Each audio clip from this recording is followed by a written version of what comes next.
Before revival, Allison was just a wonderful daughter. She really was. She was lost, but she was a wonderful daughter. She was respectful. She was very responsible in her life with her work and the goals that she had set for herself. As far as her relationship with me, she was just marvelous. She was helpful, caring, and a supportive daughter in the home. But she was very depressed with her own life, her own social life, and her own things that really were important to her. She didn't feel like that she was making any progress, and she was successful in almost every area, but she was extremely unhappy. I was going downhill inside much quicker than I had. I was just so depressed. It was like I was getting more depressed every day. I was getting more unhappy every day. I was thinking something has got to give here. Allison was moving deeper into the depression, just deeper into her unhappiness. And she was at such a low point when revival came that she knew that that was the answer. That night when she went to revival, Steve preached the sermon, take hold of the hand of the Lord and let go of the hand of the world. And Allison had a hold of both of those hands. She had God's, she was trying to hold on to God and trying to hold on to the hand of the world because she didn't see any life in God. She didn't see any life at church or any meaning or any power. The night that I went to revival and got saved, I believe it was a Sunday night. It was a week after Steve had first come, and revival had been going on every night, and we had not gone to it because I didn't want to go, and I didn't know what to think about it. But again, Mom drug us there. I was there with her and my youngest sister, and we were sitting on the very back row, very back pew on the bottom floor, as far away as we could get without being in the balcony. And that night when she sat on the pew right beside me, she never went to an altar call. She never raised her hand. She never moved toward God in a physical way. But she laid her soul down that night just in the pew when Steve preached that sermon. And she was transformed just sitting by me in the pew, never to be the same again. Because her heart was so, at such a point, that she was at the point of just giving up her life, her physical life, because it would have been such a relief, she thought. But when she heard that sermon that night, she knew what she had to do, and she was totally willing to do it. And that was the point where the Lord saved her and transformed her whole life. After that, somehow I was able to get up out of the pew and go forward to get prayer. And it was like that was my altar call. I had prayed, and I was willing to walk down in front of all these people that I knew and get prayer from Steve, who I wasn't even really sure of yet. I wasn't sure of revival and what was going on, but I was able to put all that aside and just say, God, if this is you, this is what I want. I want you. And so I went down for prayer, and Steve prayed for me, and whoever else was praying prayed for me. And at the beginning, I never even fell down. I never fell out in the spirit. I never shook or jittered, or my hands didn't shake. Nothing happened. But I knew that this was what I wanted. I was going to go after it, and nothing had to happen. I just wanted God, and I knew He was there. And so I left that night. I came home, and it wasn't until the next morning I got up, and I remember sitting in our kitchen and telling my mom, I said, Mom, I got saved last night. And I didn't even know until the next morning. It was wonderful that the depression was gone. The unhappiness was gone. The fear was gone. Everything that had kept me so weighted down, it was gone. It was just in my heart, and it was in my mind, and nothing happened to my body. But I was a new person. I had never been happier in my life. I'd never been more peaceful and more settled to just be with God. It was awesome. It was an awesome thing. God was just, He was just performing a work in them, even from the beginning. for His plan, and He's still performing that work in all of them. They're all ministers of the gospel, and it's the most blessing that any parent could ever ask for.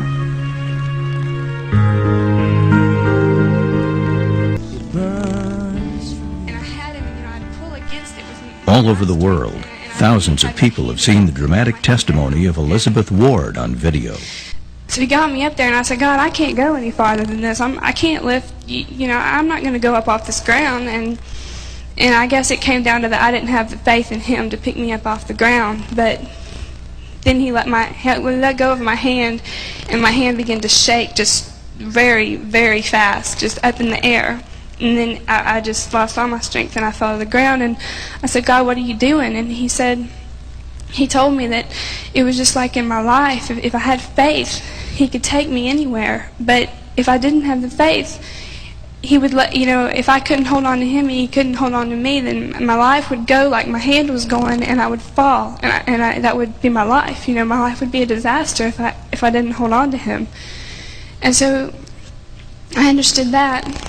And many things happened. Amy was extremely beautiful, extremely intelligent, very opinionated, very bold, very hateful. She seemed to be loveless. She seemed to be so distant. It was very difficult to communicate with her. She had her own opinions. She had her own intentions. She had her own thoughts about the way she was going to live her life. If she didn't want to do something, it didn't matter. Wild horses couldn't force her to do it.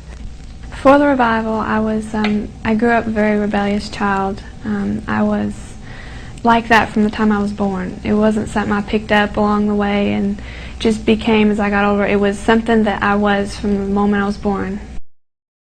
Before revival, Elizabeth, I can't even call her Elizabeth before revival. I have to call her Amy, because to me, Amy and Elizabeth are two totally different people. And a lot of times people come to the Lord and they say, yes, I'm different, and they are different. Like even me, I was different, but I wasn't that different. I wasn't as different as she was. She's nothing like Amy was before revival. Amy was mean. She was hateful. She didn't care about anybody. All she wanted was what she wanted to make her happy at that moment, and didn't care who she had to hurt to get it, how mean she was to get it, what she had to do to make herself feel good. She was just eaten up with sin and meanness. Her whole life she was like that. She was mean as a little girl, and she got more and more into the world, more and more into sin, and before revival she was the worst she'd ever been. And in our home, my mom has always been a Christian. She's always pushed God and do things right because it's right, and don't rebel, don't drink, don't smoke, don't hang out with people that do that, it was always just walk the straight and narrow, and I hated that. From the depth of my being, I hated that. I hated do right. I loved do wrong. But she was so hard and so resistant. She had so much sin in her, so much iniquity. It was so strong in her that it took a violent encounter with God. I call it was like a Saul of Tarsus experience with Amy. And so the first night I went, I don't remember any of the preaching, any of the altar call. I don't even know if he gave an altar call. But at the end of the service, Allison was like, come up to the altar with me. And I was like, I don't want to go to the altar. I'm just going to sit here until y'all are ready to go, and then we'll go home. And so I sat there for probably an hour or so, a long time. Allison kept coming back. She'd go up to the altar, and then she'd come back and say, please come with me. And I was like, I don't want to go. And whenever she came back and said, please go with me, I don't want to stand up there by myself. I felt sorry for her. Because I always kind of felt sorry for her. She was more timid and shy, and I was more, okay, I'll go with you. I don't want you to stand by yourself. So I went up there. So I stood up there for 2.5 hours. I was very stubborn. I was going to have my way. And I waited for him. He kept passing by me, and he'd pray for everybody around me, and then he'd look at me and smile and just keep right on going. And I was like, this guy's got an attitude. Because I had an attitude, and I thought everybody else had an attitude. And I thought, he doesn't want to pray for me. I must look like somebody he doesn't like or something, you know. That was the only reason why I could figure out he wouldn't pray for me. So I was like, well, fine, I'll just stand here, and he's going to pray for me, because if I'm the last person standing here and he doesn't pray for me, he's going to look bad, you know. And finally, it must have been around 11 o'clock at night, I don't remember the time, that Steve came back by. One of those times he had gone back and forth, and he just barely said more, Lord, to her, and she was thrown to the floor and was on the floor for 3 to 4 hours. And so many things happened when she was on that floor. God was just physically and literally with, if you've ever seen God with someone, he was with her on that floor.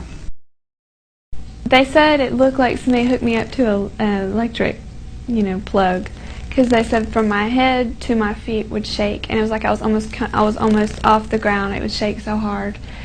But it didn't hurt, and I can't say that I've ever really understood it, but all I knew was that inside I was changed, and inside, as all that was going on, God was healing me inside. When Elizabeth came home shaking from the revival, I wasn't scared. There was nothing scary about it. I knew that it was God. I knew that what God was doing in her. I mean, I had seen her drunk. I had seen her pass out from alcohol, and I thought, she was looking for such a rush from alcohol. She was looking for such a rush from these parties and this music and this drug that she would put in her body, and that would make her pass out. That would make her fall down on the floor and just act like a fool and not even know who was going to bring her home, not even know how she was going to get home. I thought, just because she's shaking, if it's God, you know, she's been looking for something like this. That was the counterfeit. This is the real. And you just can't tell me that it wasn't God. I am a mother. I had 3 daughters. I've seen them go through hell, and I've seen God. I've seen him move upon their bodies. I've seen him change their hearts. I've seen him rebirth their spirits and renew their minds. And I've just seen him. I haven't seen his body or his face, but I have literally seen him present with them. And I never saw a manifestation before that night, and I've never had a doubt that it was God. Never. I've never looked back, never turned back thinking that, well, maybe this isn't God. Maybe this is, you know, something weird. No, it's God. All I knew was that for the first time in my life, I felt life. And it wasn't something that I had to go drink to get. It wasn't a fulfillment that I had to get from alcohol or from boyfriends or from friends at school or from accomplishing things. It was something that was there. It was something that was more real than anything I had ever known. It was more real than my own body. And at that point, my whole life was changed, because I thought, this is what I want. This feeling inside of me is what I want. And what it was the love of God. It wasn't some preacher staring down my throat saying, you know, quit sinning, quit drinking, sit in church and be boring. It was the love of God. It was the life of God that entered my spirit. And I've never been the same. In fact, if you look back over the history of revival, many of the major key factors of revival were young people.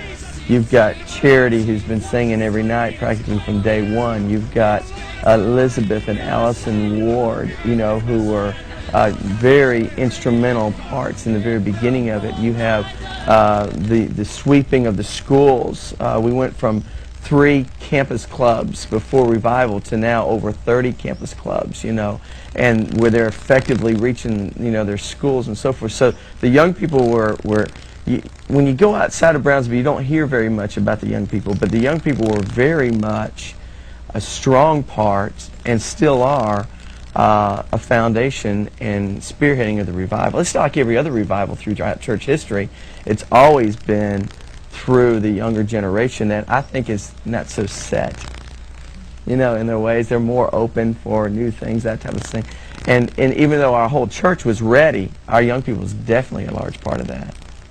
God has come down in our youth services in a tremendous way. And Richard Crisco, our youth pastor, has been tremendously used by God and is being tremendously used by God. The youth group now has penetrated our schools with fire and with the fire of revival in their hearts, and they're actively witnessing in the schools. And we have Bible clubs, I think, in all 30 of the schools in Escambia County now. The power of God would fall in our youth services every week. I mean, you know, the praise and worship was totally transformed. You know, whereas before, you know, it was almost, you know, it was just that, a song service. Now you have teenagers that just exploded out of the pew. You couldn't keep them in the pew. They were exploding out of their chairs so that they could dance and rejoice before the Lord. And as they begin to worship the Lord in spirit and in truth and in unity and with all their heart, the Spirit of the Lord would fall. And, you know, they would be manifested in many different ways. I mean, sometimes you would have, literally, without even anybody laying hands on them, you would have, you know, crowds of teenagers begin to fall into the power of God and shake, and some of them would begin to experience trances, visions, you see many times would be slain in the Spirit. And this is not only church kids. We're talking about teenagers that had no church background whatsoever. There were teenagers that, you know, I refer to them as snots. They were teenagers, they were just snots. I mean, didn't love God. They didn't love one another. They didn't love anybody but themselves. And they would experience the power of God, and they may shake or fall, or some of them didn't do anything. But their lives were totally transformed. And they loved God. The glory of the Lord is on them. You couldn't keep them out of church. They were there 7 nights a week. It was just the most incredible thing I ever experienced in my life. You know, so it's not just church teenagers who had been set up and who had been brainwashed. I mean, teenagers coming from out of gangs and out of drugs and out of bad situations, coming there being totally transformed by the power of God in our services. Typically, we'll open up with 1 to 3 songs just to kind of get the teenagers in, get their mindset, everything's starting here. Then I like to go ahead and get rid of announcements, you know, those type of things, all the evils that you have to have in youth ministry. Take care of our announcements. And then we go into praise and worship. And usually we have at least an hour of praise and worship. Sometimes we'll have 2 or 3 hours of praise and worship. But I release my worship team and I tell them, your goal and your responsibility as worship team is to bring us into the presence of the Lord. Anything less than that, you've blown it. And I have nailed them before. You know, I said, we don't come here for good music. We don't come here for good sermons. We come here to meet God. That's our number one ambition and goal on Thursday night, is to meet God. And then after that, I'll preach my heart out. You know, and like I said, I usually preach in series. I usually preach for about an hour, and then we'll have a strong altar call. And then we usually have prayer for teenagers at the end. Kind of similar to this format that's across the street, but we will break away from it more than they will. But we pray with the teenagers at the end until everybody's been prayed for, and they will continue to worship the Lord. We have a second set of worship team members that come up at the end, and they lead us in worship for another hour, 2, 3 hours, however long it takes. God's just raising up an army of young people that are invading the schools and the streets, and it's magnificent to see what God's doing among the kids.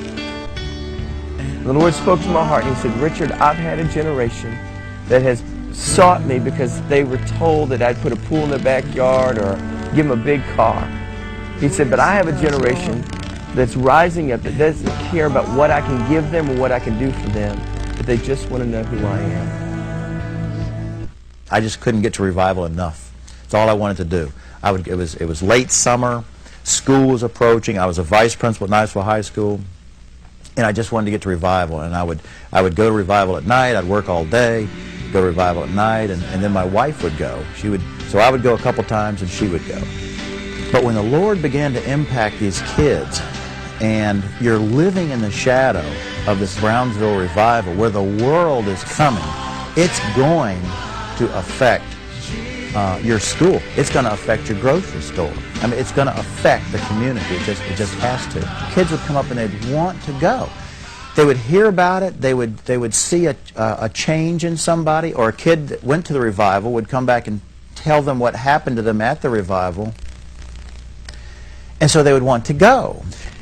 He, as many know, began to bring bus loads and van loads from Niceville High School, where he was vice principal at. And as a result, there were some parents that began to get concerned, you know, about this following and things that were happening to their teenagers and the freedom that seemed to be happening in their church school. And, you know, their kids were coming home and hearing about kids talking about Jesus. And so they began to bring accusation against Chip and want him to back off, but he wouldn't back off. I mean, he just stood his ground and said, I haven't done anything wrong. I'm within the legal rights, you know, and they're student initiated, student led. I'm just answering their questions. And even when the heat came, he just stood his ground.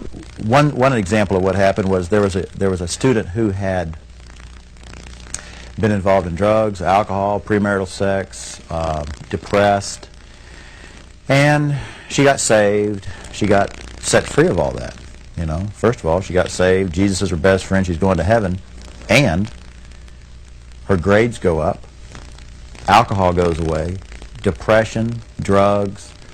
She's happy as can be. In fact, there's a video of her baptism is videotaped here. Well, here come her parents. Came up to my office and